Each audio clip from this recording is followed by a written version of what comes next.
With over 21,000 students, plus faculty and staff, throw in only 12,625 parking spots, and you can see why finding parking might be a little difficult around campus. Not every student drives, but for those who do and don't have a parking permit, they play a game of chicken with the Department of Parking and Transportation. Sometimes it's just like you just want to risk it. Sometimes it's just like you have to risk it to make it to class on time, especially whenever your absences are just piling up. Ashley Cox, the Assistant Director of Administration for Parking and Transportation, says student cars with no parking permits aren't safe regardless of the time. And they always seem to think that if our office is closed after 5 that they're not going to get a ticket. That's not the case. With only 307 parking spots on campus, students only get a 2-hour maximum time before they come back and fill up the meter.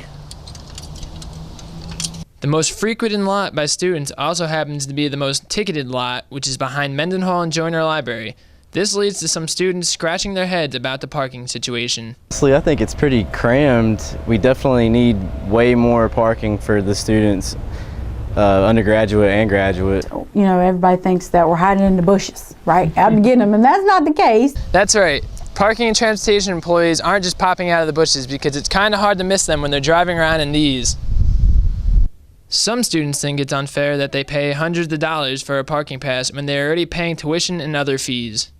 I think that, yeah, I do think parking should be free since I'm paying tuition, and especially since I have a parking pass for where I live. The Department of Parking and Transportation isn't funded by the school and must meet ends meet on their own. The Board of Governors requires us to be self-supporting, and so we have to self-support ourselves through, the main thing is not tickets. Like I said, we don't get to keep 20% of that revenue, sometimes only 10.